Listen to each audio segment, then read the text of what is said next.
Mientras mis primos celebraban su herencia millonaria en el funeral de mi abuelo, yo me quedaba quieto, sosteniendo un sobrearrugado con un solo boleto de avión dentro. Aquel día, todos se rieron de mí. 6 meses después, me rogaban que los perdonara. Si estás viendo esto, suscríbete, dale like al vídeo y cuéntame desde dónde lo haces. Me llamo Nathan Whitmore, y estoy a punto de contarte cómo el peor día de mi vida se convirtió en el comienzo de todo lo que jamás supe que necesitaba. Pero antes, déjame presentarte a los jugadores de esta partida que mi abuelo orquestó desde más allá de la tumba. Ahí estaba Preston, mi primo mayor, enfundado en un traje Armani de $5.000, ya practicando su discurso de nuevo CEO frente a los empleados de la empresa. Mayerie, su hermana, apenas podía disimular la emoción detrás de sus gafas de sol de diseñador, seguramente pensando qué filtro de Instagram usaría para presumir su nuevo yate. Sus padres, Vernon y Beatrice, se mantenían erguidos como buitres que por fin habían encontrado su festín. La mano de mi tío ya se extendía hacia los documentos que sostenía el abogado. Y luego estaba yo, el profesor de historia de secundaria que había conducido 3 horas en un Honda Civic con los frenos desgastados solo para despedirse del único miembro de la familia que alguna vez me vio de verdad. Mi abuelo Roland Whitmore construyó un imperio desde la nada. Convirtió un simple barco pesquero en Whitmore's Shipping Industries, y todos querían su parte de aquel reino. Todos, excepto yo. Yo solo quería 5 minutos más para jugar una última partida de ajedrez con el viejo que me enseñó que los movimientos más poderosos son los que nadie ve venir. Aquel funeral no fue solo una despedida. Fue el día en que aprendí que, a veces, el regalo más pequeño guarda el secreto más grande, y que, a menudo, los que se ríen de ti están parados sobre un suelo que está a punto de desmoronarse bajo sus pies. Mi despertador sonaba a las 5:30 de la mañana todos los días de semana, como lo había hecho durante los últimos 6 años, desde que empecé a enseñar en Lincoln High School, en Detroit. El techo de mi pequeño apartamento de una habitación tenía la misma mancha de humedad que llevaba 3 años observando, con forma del estado de Texas si entornabas los ojos lo suficiente. El perro del vecino ladraba a la misma hora de siempre, y podía escuchar a la señora Chen haciendo sus ejercicios matutinos a través de las paredes tan delgadas como papel. Esa era mi vida. Predecible, modesta y completamente distinta del mundo en el que crecí. Ser un Whitmore significaba algo en ciertos círculos: clubes náuticos, escuelas privadas, casas de verano y carteras de inversión. Pero para mí, significaba elegir entre pagar el alquiler o reparar la transmisión de mi coche.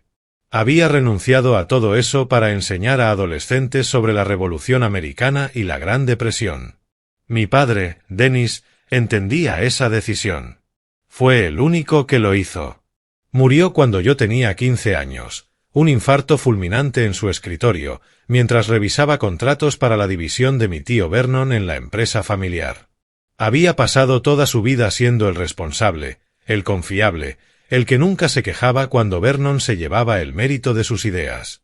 Las últimas palabras que me dijo fueron: «Nathan, no dejes que te conviertan en alguien que no eres. Tu abuelo me hizo eso, y mira dónde terminé». 3 horas después, ya no estaba con nosotros. Mi madre, Grace, fue quien recogió los pedazos. Enfermera en el Hospital General de Detroit, trabajaba turnos de 12 horas para mantenernos a flote, después de descubrir que mi padre había cedido la mayoría de sus acciones de la compañía para ayudar a Vernon a cubrir unas malas inversiones. Así era papá, siempre limpiando los desastres de los demás, creyendo que la familia significaba sacrificio. Mamá nunca pronunció una palabra amarga, pero recuerdo cómo miró a Vernon durante el funeral de papá. En esa mirada entendí que, a veces, la rabia más profunda no necesita palabras. Mi abuelo Roland siempre fue un enigma envuelto en un traje de 3 piezas. Construyó Whitmore's Shipping a partir de un solo barco que compró con el dinero de su baja de la Marina, justo después de la Segunda Guerra Mundial. Cuando yo nací, ya poseía una flota de buques de carga, almacenes en 12 ciudades y suficiente dinero para comprar cualquier cosa que deseara. Pero había algo muy claro en él: no creía en regalar. Creía en ganar. Cada tarjeta de cumpleaños venía con un billete de $20 y una nota que decía: «Haz que valga más». Cada regalo de Navidad era algo práctico, libros sobre negocios o certificados para cursos de contabilidad. La única vez que mi abuelo parecía genuinamente interesado en mí era durante nuestras partidas de ajedrez los domingos. Todo comenzó cuando tenía 10 años, justo después de que ganara el torneo escolar. Apareció en nuestro apartamento una mañana, colocó el tablero y me dijo: «Muéstrame de que eres capaz». Perdí en 12 movimientos. Pero regresó el siguiente domingo y el siguiente. Con el tiempo, esas partidas se convirtieron en lo único constante entre nosotros. «Juegas como tu padre», me dijo una vez.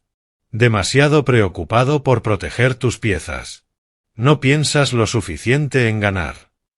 «Tal vez no quieras sacrificarlo todo solo para ganar», respondí. Y entonces sonrió. La primera sonrisa auténtica que le vi en mi vida.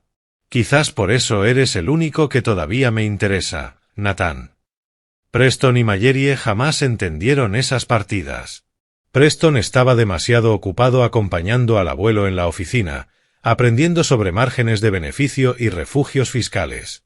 Se graduó con un MBA en Wharton, la misma universidad del abuelo, y no dejaba que nadie lo olvidara. Cada cena familiar se convertía en su propio TED Talk sobre optimización de mercados y adquisiciones estratégicas. Hablaba en buzzwords y pensaba en PowerPoints, transformando cualquier conversación en un discurso empresarial. Mallory tomó otro camino. Se convirtió en una marca. Mostraba su vida en redes sociales como la heredera del mundo marítimo, con más de 200.000 seguidores que la veían posar en distintos barcos, con distintos atuendos de diseñador en distintos puertos europeos. Decía que estaba construyendo su plataforma, pero en realidad solo gastaba el dinero del abuelo mientras esperaba más.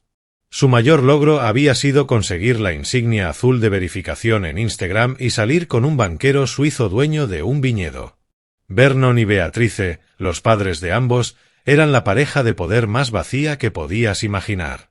Vernon había llegado a ser director financiero de Whitmore's Shipping, aunque casi todo el trabajo lo hacía su asistente. Beatrice, por su parte, dedicaba su tiempo a eventos benéficos, no por altruismo, sino porque le encantaba ver su foto en las páginas de sociedad. Vivían en una mansión tan grande que necesitaban un intercomunicador para hablar entre ellos. Y luego estaba yo, enseñando a 43 adolescentes sobre la Constitución, corrigiendo exámenes en una mesa comprada en una venta de garaje y sintiéndome más realizado que cualquiera de ellos. Esa era mi vida. Antes del funeral. Antes del sobre. Antes de que todo cambiara. Creía saber quién era y de dónde venía. Pero resultó que todo ese tiempo había estado mirando las piezas equivocadas en el tablero. El Rochester Country Club nunca me había parecido tan sofocante como aquella tarde de octubre. Mi abuelo Roland había pedido expresamente que su testamento se leyera allí, en la misma sala revestida de roble donde había negociado sus acuerdos más importantes, con un vaso de brandy en una mano y un cigarro en la otra. La mesa de caoba reflejaba nuestros rostros como un oscuro espejo, y pude ver a Preston ajustando su Rolex por tercera vez en 5 minutos. Veníamos del cementerio, donde la lluvia otoñal había convertido el entierro en un lodazal, algo de lo que Beatrice se había quejado durante todo el trayecto. Antes de comenzar, dijo el señor Hardwick, el abogado de la familia, ajustándose las gafas de montura metálica y carraspeando, quiero que todos sepan que Roland fue muy específico con respecto a estas disposiciones. Revisó su testamento una semana antes de fallecer. Vernon se inclinó hacia adelante, las manos ya cerradas en puños de anticipación. Lo entendemos, Hardwick. Roland y yo hablamos extensamente sobre el plan de sucesión. Una mentira. Y todos lo sabíamos. Mi abuelo jamás discutía negocios fuera de la oficina, y mucho menos hacía promesas. Pero Vernon llevaba semanas diciendo que él sería el nuevo director ejecutivo, que Preston sería su mano derecha y que el legado familiar estaba asegurado. Procedamos entonces, dijo Hardwick, abriendo una carpeta de cuero. A mi hijo mayor, Vernon Whitmore, y a su esposa Beatrice, les dejo la propiedad en los Hamptons y la cartera de inversiones correspondiente a la cuenta terminada en 471. Beatrice apretó el brazo de Vernon, su pulsera de diamantes centelleando bajo la luz. La casa de los Hamptons, oh, Vernon, sabía cuánto la amábamos. Hardwick continuó. A mi nieto, Preston Whitmore, le dejo Whitmore's Shipping Industries y todos sus activos operativos, con la condición de que mantenga el nivel actual de empleo durante al menos un año. Preston se puso de pie tan rápido que su silla chirrió contra el piso. Lo sabía, abuelo. No te defraudaré. Ya estaba sacando su teléfono, probablemente para actualizar su perfil de LinkedIn con su nuevo cargo de CEO.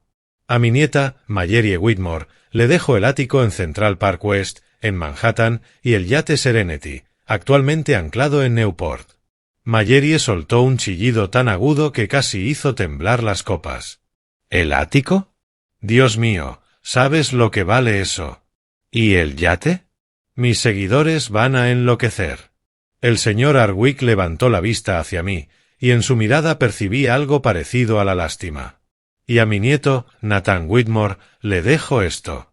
Sacó un pequeño sobre blanco, con las esquinas gastadas y mi nombre escrito con la temblorosa caligrafía de mi abuelo. El silencio llenó la sala durante exactamente 2 segundos, antes de que Preston estallara en carcajadas. ¿En serio? ¿Un sobre? Su voz sonaba divertida, casi incrédula. Tomé el sobre con las manos firmes, aunque el corazón me latía con fuerza. El papel era delgado, insignificante. Dentro había un solo boleto de avión. Roma. Solo ida. Salida en 48 horas. Déjame adivinar, dijo Preston, arrebatándome el boleto antes de que pudiera detenerlo. Clase turista, ¿verdad? Oh, esto es genial. El profesor se va de vacaciones. Marjorie ya estaba grabando con su teléfono. Esto es demasiado gracioso. Nathan, tu cara ahora mismo. Tranquilo, quizá también te dejó unas millas acumuladas. Vernon se levantó, ajustándose la corbata con la seguridad de quien acaba de ganar. Roland siempre decía que te faltaba instinto para los negocios, Nathan. Al menos te dejó algo bonito. Roma es encantadora en esta época del año.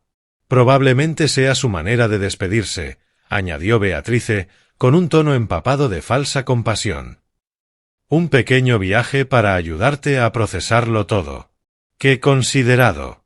Mi madre, que había permanecido en silencio en un rincón, habló por fin. ¿Eso es todo, señor Hardwick? Eso concluye la distribución de bienes, respondió el abogado, cerrando la carpeta.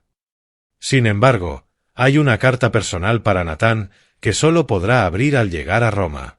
¿Una carta? Preston prácticamente aullaba de risa. ¿Qué va a decir? Lo siento por ser pobre, ¿disfruta la pizza? Preston, basta. Lo interrumpió Vernon, aunque sonreía. Nathan eligió su camino. Quiso ser maestro, y Roland respetó eso lo suficiente como para darle un regalo de despedida. Deberíamos estar agradecidos por lo que recibimos. Miré el boleto otra vez. 15 de octubre, 3 de la tarde, vuelo al Italia 61. ¿Por qué tan específico? ¿Y por qué Roma? En todos esos años de partidas de ajedrez, mi abuelo jamás había mencionado Italia. Hablaba de Shanghái, Londres, Hamburgo, pero nunca de Roma. Me puse de pie, deslicé el boleto de nuevo dentro del sobre y dije, supongo que será mejor que empiece a empacar. ¿Vas a ir de verdad? Preguntó Marjorie con genuina sorpresa. ¿Vas a usar tus días de baja para hacer un viaje aleatorio a Roma? Mi abuelo me dio un boleto, respondí, mirando a cada uno a los ojos. Lo mínimo que puedo hacer es usarlo. Vernon negó con la cabeza. Sentimental, igual que tu padre. Dennis nunca entendió que la emoción no tiene lugar en los negocios.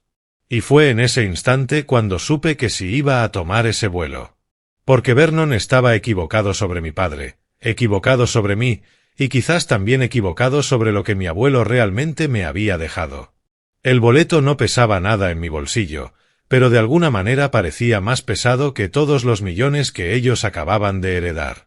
Mientras salía del club, con sus risas siguiéndome hasta el estacionamiento, recordé las últimas palabras de mi abuelo durante nuestra última partida de ajedrez. Las mejores jugadas, Nathan, son las que tu oponente nunca ve venir. La lluvia había cesado, y por primera vez en todo el día, el sol se abrió paso entre las nubes. Esa noche, me senté en mi mesa de cocina, observando el boleto mientras en la pantalla de mi portátil aparecía el saldo de mi cuenta bancaria, $1.847,23. El alquiler vencía en 5 días. Mi coche necesitaba frenos nuevos. Y tenía 43 ensayos sobre la guerra civil que corregir. Cada parte lógica de mi cerebro gritaba que volar a Roma era una locura. Pero no podía dejar de pensar en el rostro de mi abuelo durante nuestra última partida, solo 2 semanas antes de morir. Ese día se había mostrado distinto, más suave, como si finalmente hubiera dejado de interpretar el papel que llevaba décadas representando. Nathan, dijo, moviendo su caballo en un patrón que no reconocí. ¿Qué sabes sobre la confianza? Que se gana, no se regala, respondí. Era la misma lección que nos había inculcado desde niños. No, chico. La verdadera confianza es saber cuándo seguir, incluso sin entender por qué. Tu padre lo supo. Él confió en mí una vez, me entregó algo valioso y le fallé. Pero tú, Nathan, eres diferente. Tú no quieres nada de mí. Nunca lo he querido, abuelo. Lo sé. Por eso, cuando llegue el momento, me confiarás, incluso cuando todos piensen que eres un tonto. Ahora, con ese boleto en mis manos, sus palabras ya no sonaban como un recuerdo, sino como un mensaje. Tomé el teléfono y llamé a mi madre. Voy a ir, dije apenas contestó. Lo sabía, respondió Grace, sin titubear. Tu abuelo me llamó el mes pasado. No dijo mucho, continuó mi madre al otro lado de la línea, solo que debía apoyar cualquier decisión que tomaras después del funeral. Mamá, esto es una locura. No puedo darme el lujo de faltar al trabajo. Tengo responsabilidades. Nathan, respondió con calma. Tu padre me dijo una vez que Roland no siempre fue el hombre que conocimos. Dijo que hubo un antes y un después en la vida de su padre, y que nosotros solo conocimos el después. Quizás esto tenga que ver con ese antes. A la mañana siguiente, fui a Lincoln Inn para arreglar la sustitución de mis clases. La directora, la doctora Washington, no estaba precisamente encantada con mi petición de ausencia repentina, pero en 6 años jamás había pedido un solo día de baja. A regañadientes, me aprobó 3 días libres. 3 días para volar a Roma y descubrir qué clase de juego estaba jugando mi abuelo. ¿Está bien, señor Whitmore? Me preguntó Yasmín, una de mis alumnas más brillantes, al terminar la última clase. Lo noto diferente hoy. Solo estaba pensando en la historia, Yasmín, respondí. A veces, los momentos más importantes parecen insignificantes cuando están ocurriendo. Empaqué ligero, una mochila de mano con 2 mudas de ropa y el viejo diario de cuero de mi padre, que había llevado conmigo desde su funeral. El Uber al aeropuerto metropolitano de Detroit me costó $32 que realmente no podía gastar, pero ya estaba comprometido con aquella locura. Mientras esperaba en la puerta de embarque, saqué de nuevo el sobre. Fue entonces cuando noté algo que antes había pasado por alto. En una esquina, casi imperceptible, había un número escrito a lápiz, 1947. El año en que mi abuelo habría tenido 22 años. El año después de dejar la marina. La azafata anunció el embarque de mi grupo, y me puse en la fila detrás de una familia que discutía por los asientos. La madre intentaba controlar a 2 niños pequeños mientras el padre revisaba su teléfono sin parar.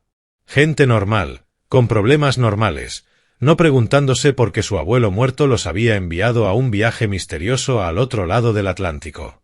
Encontré mi asiento, 32B, en medio, al fondo del avión. Por supuesto, Preston tenía razón, era clase turista. El hombre a mi izquierda ya dormía y roncaba. La mujer a mi derecha había reclamado ambos reposabrazos y veía una película en su iPad sin auriculares. Mientras el avión despegaba y Detroit se hacía cada vez más pequeño bajo nosotros, pensé en mis primos. Preston, probablemente sentado ya en el despacho del abuelo, creyéndose un rey. Mallerie, sin duda publicando fotos del atardecer desde su yate. Y Vernon y Beatrice, seguramente reunidos con asesores financieros para decidir cómo multiplicar su nueva fortuna. Y allí estaba yo, apretado en clase turista, volando hacia un misterio que no podía costear. Pero, de alguna forma, todo se sentía correcto. Por primera vez desde que el abuelo murió, tenía la sensación de estar exactamente donde debía estar. La azafata pasó ofreciendo bebidas. ¿Algo para tomar, señor? Solo agua, gracias. Tomé la botella, y al girar la tapa recordé otra lección de ajedrez. Una vez, mi abuelo sacrificó su reina, la pieza más poderosa del tablero, solo para ganar la partida. Yo había quedado en shock, sin entender por qué renunciaría a tanto. El poder no consiste en lo que tienes, Nathan me explicó. Consiste en lo que estás dispuesto a perder para conseguir algo mejor. La mayoría no logra ver más allá de la pérdida. Por eso nunca ganan de verdad. El avión viró hacia el este, internándose en la noche rumbo a Roma y hacia lo que fuera que mi abuelo había ocultado allí. Mis primos creían haber ganado todo lo que importaba. Pero mientras me acomodaba para las 8 horas de vuelo, tuve la sensación de que el verdadero juego de mi abuelo apenas estaba comenzando, y que yo era la única pieza que él había colocado para jugarla. El capitán anunció la altitud de crucero, y cerré los ojos, con el diario de mi padre apretado contra el pecho, confiando en el plan de un hombre muerto, aún sin poder ver el tablero. Las ruedas tocaron tierra en el aeropuerto fiumicino de Roma exactamente a las 3:07 de la tarde hora local. Tenía las piernas entumecidas, la espalda adolorida y apenas había dormido. Los anuncios en italiano se mezclaban con el inglés mientras el avión rodaba hasta la puerta, y de pronto la realidad me golpeó. Estaba en Roma. Sin hotel, sin plan y sin la menor idea de qué debía hacer. El paso por inmigración fue un borrón de sellos y preguntas. ¿Motivo de su visita?, preguntó el oficial, con acento marcado. Sinceramente, no lo sé, respondí, demasiado cansado para inventar algo. Me miró con extrañeza, pero selló mi pasaporte. Bienvenido a Italia. Seguí a la multitud hacia la zona de equipaje, aunque solo llevaba mi mochila. El hall de llegadas era un caos. Familias reencontrándose, choferes con carteles, turistas confundidos. Ya me dirigía hacia la salida cuando lo vi, un cartel profesional con mi nombre impreso, Nathan Whitmore, sostenido por un hombre vestido con un traje negro impecable. Sentí el corazón detenerse por un instante. Me acerqué con cautela. Soy Nathan Whitmore. El rostro del conductor se iluminó con alivio. Señor Whitmore, finalmente. Por favor, venga rápido. Su inglés era claro, aunque con un marcado acento italiano. ¿Quién lo envía?, pregunté. Su abuelo. Él organizó todo hace meses. Mi nombre es Lorenzo. Por favor, tenemos un largo camino. Tomó mi maleta antes de que pudiera protestar y me condujo al exterior, donde un Mercedes negro me esperaba. El aire de octubre era cálido, muy distinto al frío otoñal de Detroit. Lorenzo abrió la puerta trasera y me deslicé sobre los asientos de cuero, suaves como nubes. ¿A dónde vamos?, pregunté mientras salíamos del aeropuerto. A la finca Monturi, 1 hora al norte, en las colinas de Sabina. No entiendo. Mi abuelo nunca mencionó ninguna propiedad en Italia. Lorenzo me miró por el retrovisor. El señor Roland era dueño de la finca desde hace 45 años. Venía cada septiembre, una semana, siempre solo. 45 años. Eso significaba desde 1980, cuando yo tenía apenas 12. Los números no encajaban. Nada encajaba. Dejamos atrás la ciudad y nos internamos en colinas cubiertas de olivares y viñedos. El paisaje era de una belleza casi dolorosa, como una escena sacada de una película sobre encontrarse a uno mismo en Italia. Lorenzo conducía con la confianza temeraria típica de los italianos, tomando las curvas a una velocidad que me hacía aferrarme al asa de la puerta. ¿Cómo conoció a mi abuelo?, pregunté. Mi padre fue su chofer primero. Cuando él murió, Yo tomé su lugar. 20 años ya. Conduje al señor Roland en cada una de sus visitas de septiembre. 20 años de visitas que nadie en mi familia conocía. ¿Qué más había estado ocultando mi abuelo? El camino se estrechó, serpenteando por un pequeño pueblo donde hombres mayores se sentaban frente a un café, observándonos pasar. Luego, Lorenzo giró hacia un sendero privado bordeado de cipreses. Al final, unas puertas electrónicas se abrieron automáticamente, revelando una villa que me dejó sin aliento. 3 pisos de piedra color miel, terrazas con vista a viñedos infinitos, jardines que parecían sacados de una pintura renacentista. Lorenzo estacionó frente a unas puertas de madera maciza que debían tener siglos de antigüedad. Antes de que pudiera procesar lo que veía, las puertas se abrieron. De ellas salió una mujer mayor, elegante de una manera que no tenía nada que ver con el dinero, sino con la gracia. El cabello plateado recogido en un moño sencillo. Los ojos, del mismo gris acerado que los de mi abuelo. Caminó hacia mí con paso lento, lágrimas deslizándose por su rostro. Y supe, antes de que Lorenzo pronunciara las palabras que lo cambiarían todo, quién era ella. Nathan, dijo Lorenzo en voz baja, te presento a tu abuela, Sophia Whitmore. El mundo se me inclinó bajo los pies. Tuve que apoyarme en el coche para no perder el equilibrio. Eso es imposible, murmuré. Mi abuela murió antes de que yo naciera. Sophia llegó hasta mí y tomó mis manos con una fuerza sorprendente. Tu abuela americana, Carol, sí murió, dijo con voz suave. Pero yo, estoy muy viva. Su acento era musical, su inglés perfecto pero formal. Me observó detenidamente, como si quisiera grabarse cada detalle de mi rostro. Tiene sus ojos, susurró, pero el espíritu bondadoso de tu padre. Ven, Nathan. Hay tanto que contarte. El interior de la villa era elegante, pero sin ostentación, nada que ver con la mansión recargada de Vernon y Beatrice. Sophia me condujo a una sala donde las paredes estaban cubiertas de fotografías. Reconocí a mi abuelo, joven, sonriendo frente a una pequeña iglesia. Una foto de boda, Roland y Sophia, apenas en sus 20s, irradiando felicidad. Nos casamos en 1947, dijo ella, observando cómo mi mente intentaba asimilarlo todo. Roland vino a Italia con la Marina y se quedó tras la guerra para ayudar con la reconstrucción. Nos conocimos en un baile en Roma. Era tan guapo y tan lleno de sueños. Empezamos sin nada, solo unas pocas hectáreas de viñedos que un amigo suyo nos vendió casi regaladas. Sirvió 2 copas de vino desde un decantador de cristal. Es de nuestro viñedo, explicó. Lo llamamos Areda. Significa herencia. El vino era extraordinario, complejo, profundo, con un sabor que contaba una historia. No entiendo, dije. Mi abuelo tenía toda una vida aquí. Más que una vida, caro mío. Tenía una familia. A mí, a nuestro hijo Augusto y a los nietos que nunca conoció, porque eligió América en lugar de nosotros. Te dejó, mi voz se quebró. La guerra de Corea empezó, continuó ella sin rencor. Roland sintió que debía regresar. Solo debía irse 6 meses. Pero conoció a tu abuela americana mientras estaba de permiso. Ella quedó embarazada de Vernon. Un hombre honorable me habría pedido el divorcio, pero Roland no podía renunciar a ninguna de sus vidas. Así que mantuvo ambas, separadas. Secretas. Me temblaban las manos. Vivió una completa mentira.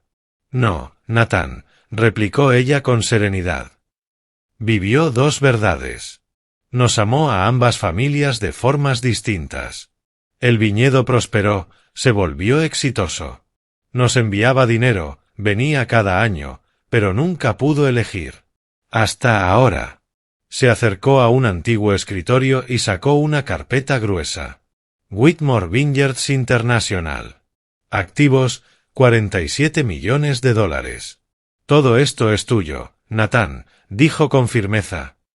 Él fue muy claro, no Vernon, no Preston, tú. Los documentos que me entregó eran abrumadores: escrituras, contratos, estados de cuenta. Todo probaba que mi abuelo había construido otro imperio, completamente separado, al otro lado del Atlántico. Pero lo que realmente me dejó sin aliento fue el vídeo que Sofía reprodujo en un viejo portátil. El rostro de mi abuelo llenó la pantalla. Por primera vez, lo vi en paz. Nathan, si estás viendo esto, significa que confiaste lo suficiente en mí como para tomar el vuelo. Bien. Siempre fuiste el único que entendió que hay cosas más importantes que el dinero. Tus primos obtuvieron lo que siempre quisieron, la apariencia del éxito. Pero las apariencias engañan. Su voz sonaba más débil, pero su mirada seguía tan aguda como siempre. Whitmore's Shipping lleva 3 años perdiendo dinero. Lo oculté en los libros, pero Preston está a punto de heredar un desastre. El ático de Manhattan tiene 3 hipotecas. El yate está arrendado. La casa de los Hamptons, el banco posee el 70%. Les di exactamente lo que me mostraron, el valor que ellos mismos eligieron. Premios vacíos que brillan por fuera. Se inclinó hacia la cámara. Pero tú, Nathan, tú venías cada domingo solo a jugar ajedrez. Nunca pediste nada. Nunca buscaste posición. Elegiste enseñar antes que el dinero, porque buscabas propósito. Así que te doy lo que nunca pediste: verdad, familia y riqueza real. El viñedo produce 2 millones de botellas al año. La villa ha estado en la familia de Sofía por 3 siglos. Tu tío Augusto dirige las operaciones y espera conocerte. Tus primos, Marco y Elena, son buenas personas, criadas con valores.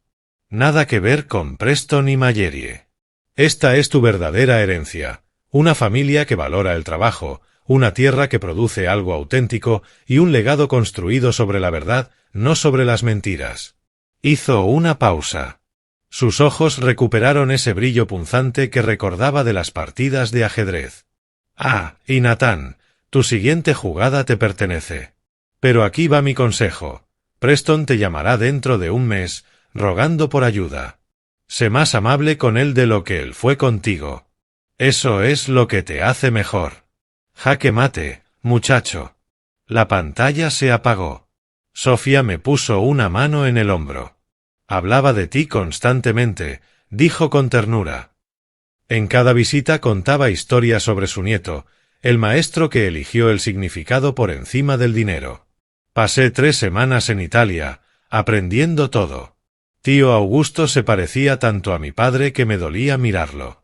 Dirigía el viñedo con una eficiencia silenciosa, sin rastro de resentimiento por haber sido el hijo oculto. Marco y Elena, mis primos italianos, me recibieron como a un hermano que regresaba de la guerra. Me enseñaron sobre el vino, la tierra, y sobre el abuelo que ellos conocieron, tan distinto al que yo recordaba. Aquí era diferente, me dijo Elena una tarde mientras caminábamos entre las vides. Más ligero. Trabajaba en el campo, con las manos llenas de tierra, riendo. No era el empresario que tú conociste. La llamada de Preston llegó exactamente 23 días después. Ya había vuelto a Detroit, dando clases, cuando mi teléfono sonó a medianoche. Nathan, soy Preston. Tenemos que hablar. Su voz carecía de toda arrogancia. La empresa está en bancarrota. Los contadores descubrieron todo. Papá perdió la casa. El ático de Mallory fue embargado ayer. Todo se acabó. Lo siento, Preston, dije sinceramente. No, no lo sientas. Ni deberías. Fuiste el único que realmente lo amó, no por su dinero. Guardó silencio unos segundos y luego añadió: el abuelo te dejó algo real, ¿verdad? Sí. Bien. Te lo mereces. Al día siguiente le hice una oferta: dirigir la distribución en Estados Unidos de los vinos Areda. Sueldo, no propiedad. La aceptó de inmediato. Mallory tardó más en tragarse el orgullo, pero al final también aceptó. Descubrí que era realmente buena en marketing cuando vendía algo auténtico, no solo su imagen. Ahora está comprometida con el hijo de Lorenzo, vive en Roma y aprende el negocio desde cero. Vernon y Beatrice se mudaron a un pequeño apartamento en Nueva Jersey. Vernon trabaja como contable. Beatrice consiguió empleo en Nordstrom. No me hablan, pero Preston dice que, paradójicamente, son más felices. Obligados a apoyarse el uno al otro, y no en el dinero. Mi madre se mudó a la casa de huéspedes de la propiedad en California que compré con mi primer pago de distribución. Se jubiló como enfermera y pasa sus días pintando, algo que siempre había querido hacer, pero nunca tuvo tiempo. ¿Y yo? Sigo enseñando, aunque solo a tiempo parcial. Los veranos los paso en Italia, aprendiendo el negocio del vino y conociendo a la familia que nunca supe que tenía. Mis alumnos se ríen al descubrir que su profesor de historia posee un viñedo. Yo lo uso como lección sobre comercio internacional, agricultura y herencia familiar. La semana pasada, jugaba ajedrez con el tío Augusto en la villa cuando dijo algo que me dejó helado. ¿Sabes, Nathan? Tu abuelo siempre decía que el verdadero ganador no es quien toma más piezas, sino quien sabe cuáles piezas realmente importan. Miré el tablero de ajedrez, luego los viñedos a través de la ventana y, finalmente, la foto del abuelo en la pared, joven, esperanzado, en 1947. Él ganó, dije en voz baja. Augusto sonrió. No, Nathan, el que ganó fuiste tú. Solo que no sabías que estabas jugando. Aquel sobrearrugado del que todos se rieron no era solo un boleto de avión. Era una invitación. Una invitación para descubrir quién era en realidad, de dónde venía y qué cosas realmente importaban. Mi abuelo les dio a mis primos lo que ellos creían querer, y a mí me dio lo que no sabía que necesitaba. La última botella de vino que mi abuelo produjo personalmente sigue en mi apartamento de Detroit, sin abrir. La etiqueta dice Heredita 2024. Y debajo, escrita con su puño y letra. Para Nathan, que entendió que la mejor herencia no es lo que se recibe, sino lo que se tiene la confianza de continuar. Cada domingo sigo jugando ajedrez. A veces con Augusto, en Italia. A veces con mis alumnos, en Detroit. Y otras, solo, pensando en el viejo que orquestó la partida más larga que he visto en mi vida. Él me enseñó que la verdadera riqueza no se mide en dólares, sino en verdad, familia y en el valor de confiar incluso cuando nada tiene sentido. Resulta que el tablero que todos los demás estaban observando solo era una distracción. El verdadero juego ocurría en otro tablero, en otro país, en otro idioma. Y el abuelo se aseguró de que solo yo recibiera la invitación para jugar. Si esta historia te conmovió, dale me gusta y compártela con alguien que necesite recordar que, a veces, los regalos más pequeños esconden las sorpresas más grandes. Cuéntame en los comentarios, ¿hubo alguna vez algo aparentemente insignificante que cambió tu vida por completo? Y no olvides suscribirte al canal para más historias sobre familias, secretos y las formas inesperadas en que la vida nos revela quiénes somos realmente.